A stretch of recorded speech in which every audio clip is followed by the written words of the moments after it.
right, there we go. Oh.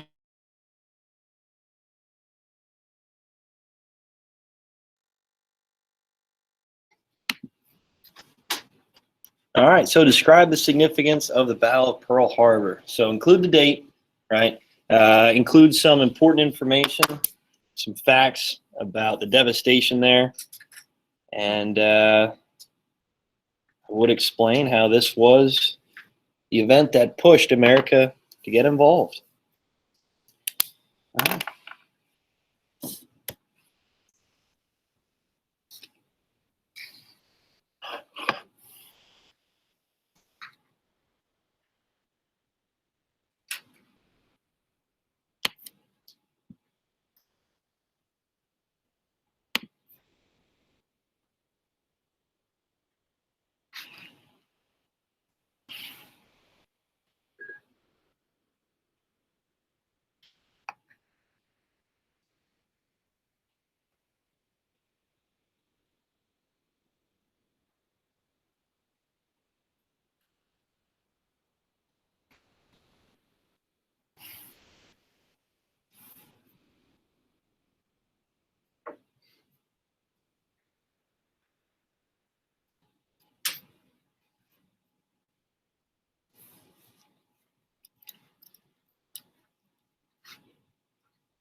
All right, so let's go over this real quick.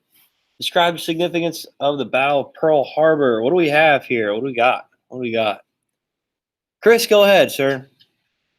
Battle of Pearl Harbor happened on Sunday on December 7th, 1941. This battle was significant to World War II because the USA military greatly suffered for not being prepared or ready for this type of attack, as 18 ships were either damaged or sunk and 2,400 people were killed. And the significance of this was, it was like the upgrade of the U.S. into World War II. Yeah, good job. Good job. So December 7th, 1941, we know 2,500 American soldiers died there. Okay. Sailors, I guess it would be. And this was a military base in Hawaii. And we know this was established in the early 1900s, this military base in Hawaii. And we talked about about why America was interested in Hawaii already earlier in the chapter. I think chapter 2 it was. And now military base. And we know with Japan how they're becoming imperialistic, how they're expanding because they need more territory, they need more resources, more land, because they are an island, they're restricted. So this time, and we also mentioned about the United States cutting off oil, okay, resources of fuel to Japan because of their attacks and their violence in Southeast Asia. Okay, that last final straw was when they went into modern day Vietnam, French Indochina. And the U.S. set an embargo, make sure that they won't get any resources or fuel. So this angered Japan, and they retaliated by attacking Pearl Harbor. Surprise attack. Good, good. And I know I mentioned yesterday about how there was no aircraft carriers there. Again, don't know why. It might have been a reason, not sure. But many people speculate, oh, the U.S. was trying to bait Japan into doing it so that we could get out of this depression, get involved with World War II. Again, kind of up in the air about that. No one really knows for sure. But anyway, this was a significant event. This is what pushed the United States into World War II. And this is an event that you should never forget. This is something right alongside of 9/11, okay? An event that we should always note when it comes around. Okay, we should never forget it. All right, good, good. Like I mentioned, there's a lot of memorial sites there in Pearl Harbor for these men, and some of these ships are. Well, one of the ships is still there. You can go to the memorial and kind of walk out on a pier and look down over top of it, and just realize that the men that were lost there and how impactful this event really was. And this event, if you think about it, triggered the U.S. to become a superpower, what we know is today, the most dominant, most powerful country in the world. If it wasn't for this event, okay, who knows where we'd be at, right? Who knows if we would have gotten involved in World War II? You never know, right? You never know. Okay.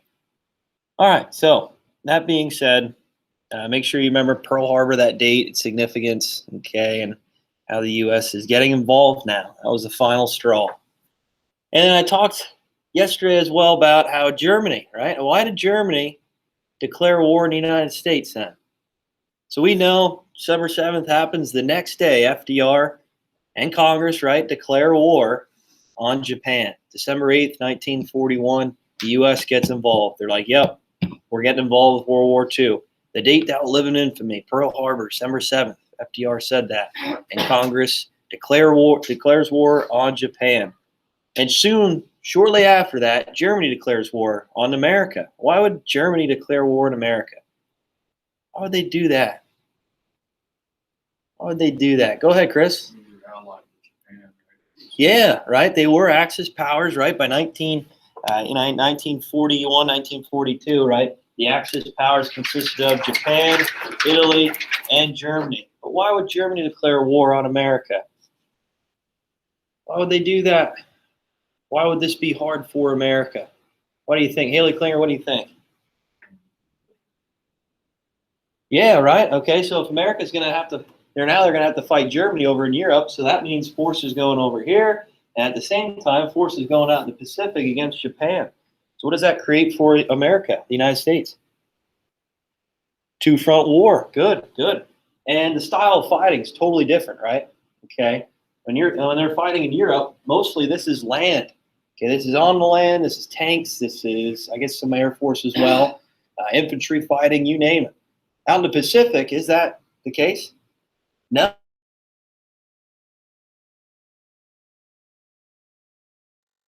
Dogfights up in the air. And in some cases, which we'll talk about, you'll need some invasions on some of these islands. So this is two totally different fighting styles. Was America prepared for World War II militarily? No, not at all. So now they have to fight two separate wars, two totally different fighting styles. It's almost going to be impossible to do, right? And that's kind of what Germany was thinking. We can keep America out of it. We can take over the Soviet Union, and then maybe focus our attention to helping Japan out with the United States. Oh boy, oh boy. But after Pearl Harbor, there's many Japanese officials that said, well, we woke the sleeping giant. What does that mean? Who is the sleeping giant, you think? Zerby?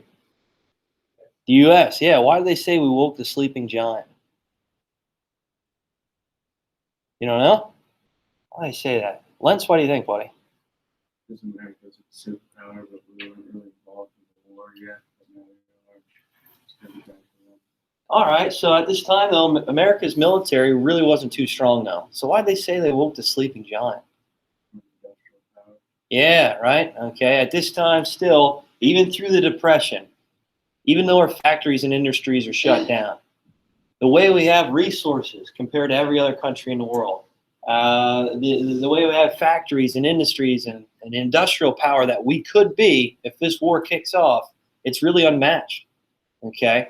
And that's what we're going to talk about today, this war production, and how on the home front, no one can compete with the way we can create different types of armaments and supplies. It's really unmatched. It's really unfair. Okay, we're producing as much supplies and armaments, I'd almost say, if all the other countries combined. It's crazy. And the reason for that is, well, we have all the resources we need right here in our country. We have all the industries, we have all the factories, we have a large population. But what else? Why else can we produce so much supplies and compared to these other countries that really can't? Japan's an island; they're limited, right? Great Britain, they're an island; they're limited, and they're getting bombed by Germany. But why else? Other than Pearl Harbor, okay, which is technically way out here in the Pacific, did the U.S. see any impact from the war? Was there any fighting done in the borders here? No. Okay, so our industries were untouched. Everywhere else around the world, that's not the case. They're getting totally destroyed and have to rebuild back up to get destroyed again. They rebuild again, get destroyed. You guys see how that works? Okay, okay, good, good, good, good. All right, there we go. That's what he means by the sleeping giant. Okay, they awake this industrial power. Who knows? Who knows? And well, we showed them. All right, so vocab terms for today. War Production Board, Rosie the Riveter. Oh, Rosie the Riveter. And Victory Gardens and WAC. There we go. There we go.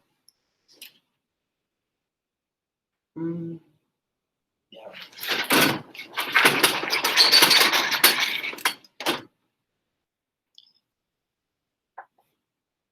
Remember when we talked about the Great Depression as well? The TVA. What was the TVA? Do you guys remember? Really clear? Tennessee Valley Authority. Good job. And what did that do? Power generation. Yeah, so power generation to these remote areas, right? And you guys remember talking about the Hoover Dam? What did that do? Generate power to Southwest United States. So the TVA is doing that to the Southeast. Hoover Dam is doing that to the Southwest. So now we're inspiring industrialization all across the country. Oh boy. It's almost like we're preparing for this, right? Way before this war even happened. Through the Depression. It's like, oh, here we go. Here we go.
All right, so War Production Board, what do we got here? What do we got here?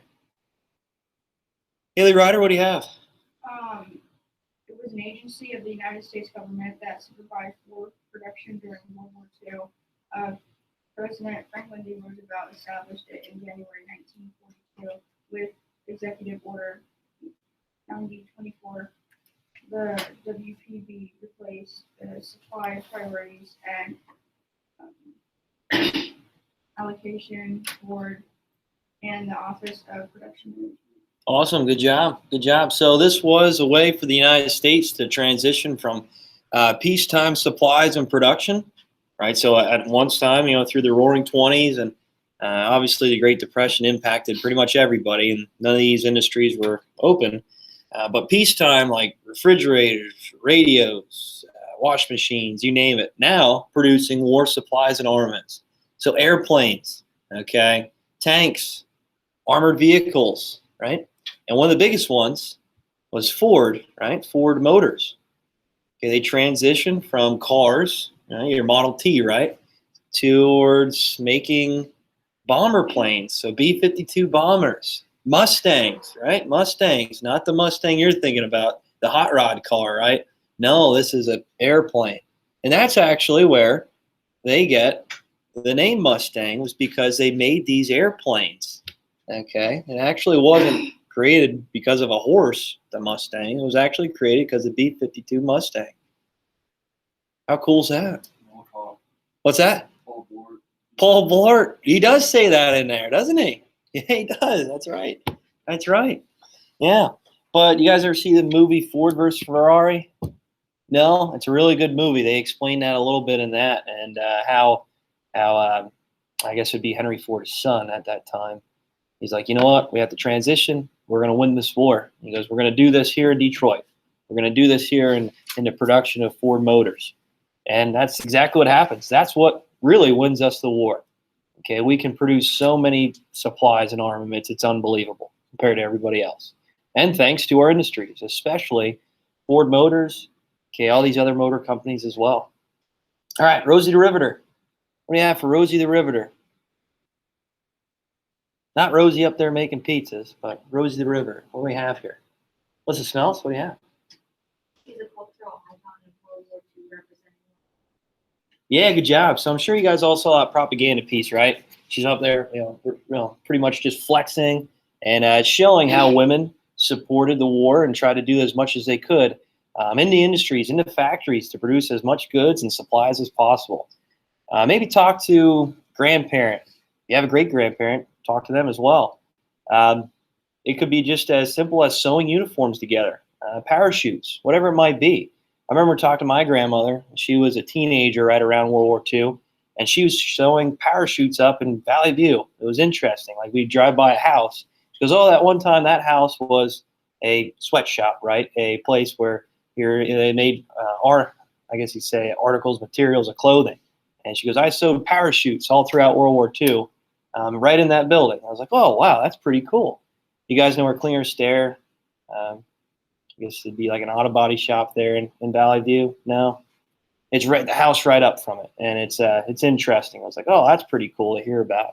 So yeah, talk to your grandparents. Maybe there's some places right around in Barrysburg, Eville, Likens. Okay, I'm not too sure, but I know, like, in Valley View, Higgins Way, where these places were located. It was pretty interesting to hear about. Like I said, not all the time in these industries or these factories, but just even making materials of clothing, parachutes. It's pretty cool. How women stepped up and really supported the war and helped these men out and these soldiers out overseas. Victory gardens. What do we got? So this is a repeating term from World War I. What are victory gardens? Ethan, what do you have?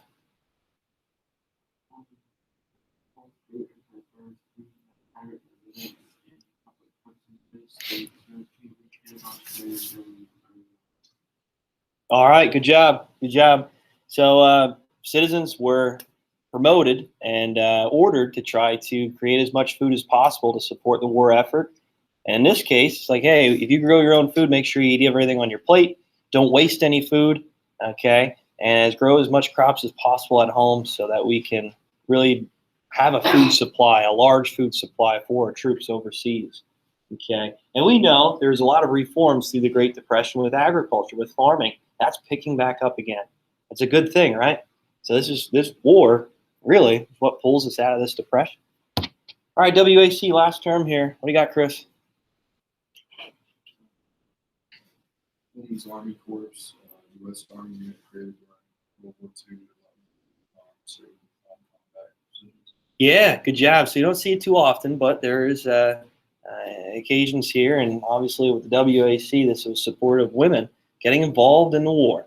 Okay, we know in World War I, on the battlefield, Red Cross was created, helping out and helping these soldiers get back into the fight. And this is very similar to what we see in World War II. All right, is there any questions on those terms? You guys good? All right, just 2 slides there. That's it. That's it. And really just summarizing what we went over at the vocab. Okay. So America entering the war. So like I mentioned before, we're going to have to take put the European fight on the back burner right now. Germany has Great Britain isolated on that island. There's nowhere to go for them. All right, Germany's bombarding the crap out of them with the Luftwaffe, bombing over many cities, industrial areas, you name it. And it looks like Germany's unstoppable. Okay, it looks like they're unstoppable. All right, this is going to lead to Germany then seeing Great Britain not as a threat, and they're going to aim their attention at the Soviet Union, the true enemy, right? Okay. All right, real quick, who's that in the top right corner? So we know Hitler is there with the swastika on his shoulder, but on his arm there. But who's he shaking hands with? We talked about him with the Munich Pact. Who's that guy? Chris, you remember? Chamberlain. Oh, good job. Yeah, good job. Neville Chamberlain, right? So he was a person from Great Britain, that prime minister that came home. Oh, peace in our time. Here it is. Here it is. But we all know that doesn't last. And he resigns, he leaves, and who takes his place as prime minister in Great Britain? What's his name? You guys remember? I know there's a lot of names here. I apologize. But Haley Clare? Winston Churchill. Good work. Good work. Good. Good, good, good. All right, so around the world here, throughout World War II, 16 million Americans served in the military, Allied powers, okay?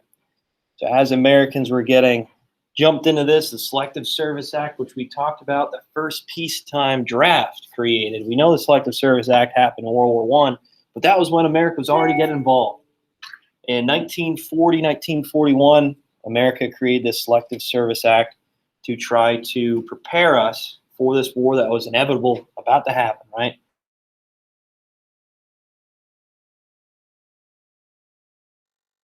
Dominant threat in Europe. Okay, we had to do something, try to prepare and make sure our military can get back in the swing of things, because we were out of commission for a while. Our military was really not what it was supposed to be.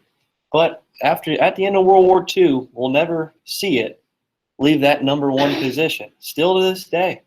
We're so far advanced and so far ahead of the rest of the world, it's unbelievable.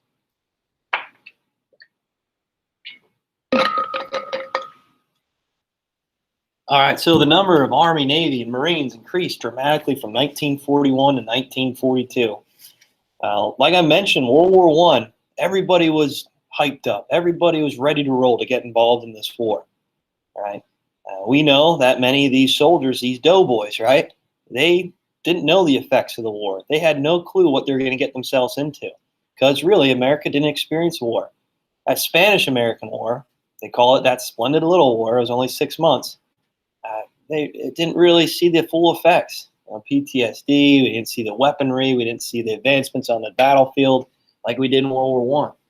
So yeah, some soldiers understood what war was all like, what it was all about in World War I. But especially with the Axis powers gaining traction, it didn't matter. Many Americans wanted to stop this, wanted to fight for democracy around the world, okay, end this grueling dictatorship that was established all throughout Europe. okay, and this military leadership, authoritarian leadership in the Pacific, and all the atrocities that were coming about, like the Holocaust, the concentration camps, many of these other issues going on in Japan and out in the Pacific. And America wanted to make sure that they could prevent this from getting to America. And we'll talk more tomorrow. America, we didn't do the greatest things either, especially these Japanese citizens in the United States. Okay, we'll talk about internment camps, which is really a dark part in American history that really isn't talked about too much. All right, so many of the people, America's made up of immigrant groups, right? People of all different cultures, races, ethnicities. And we know that the United States, when in time of war, in time of I guess you could say despair, with World War II, World War I, everybody comes together, everybody unites.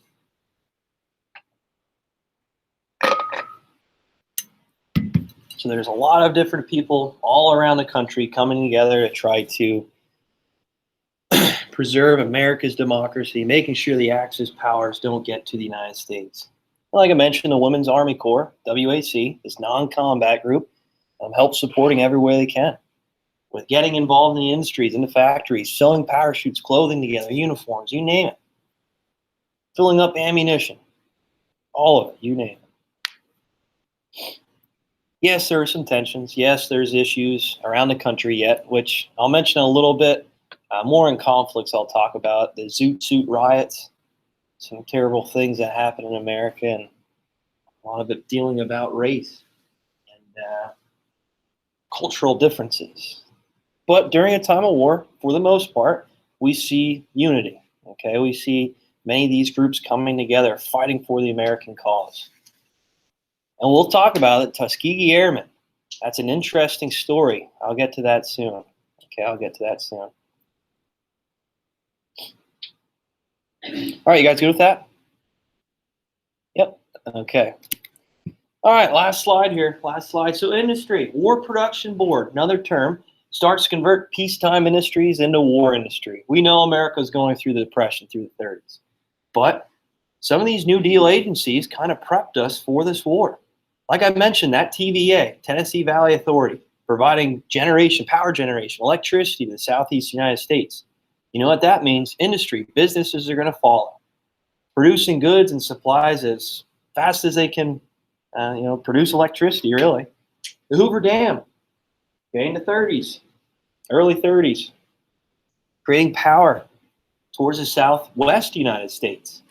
So now we see industrialization spreading to that area of the United States where it was remote, where there was not much going on, not many people, not a large population, not much economic growth. That all changes, right, like that. It's almost like we saw this war coming, right? How ironic is that? It's almost like we're prepping for it with these New Deal agencies. So was the New Deal worth it? In this case, heck yeah, right? Heck yeah. Many people say the New Deal prolonged the Depression. But if we didn't have some of these agencies like the TVA, like some of these public works programs, like generating power all through the U.S., could we have this industrial power that we see at World War II? I mean, we'll still have a strong industrial power, but not as what we see it, okay, when we get into 1941. So yeah, I would say it was definitely worth it. Definitely a benefit. Or like I mentioned before, Ford Motor Company converting from creating peacetime cars, right? I know I talked about the Model T. They had different models after that, obviously, but now producing planes, B-52 bombers. Look at these things lined up all the way back through. They're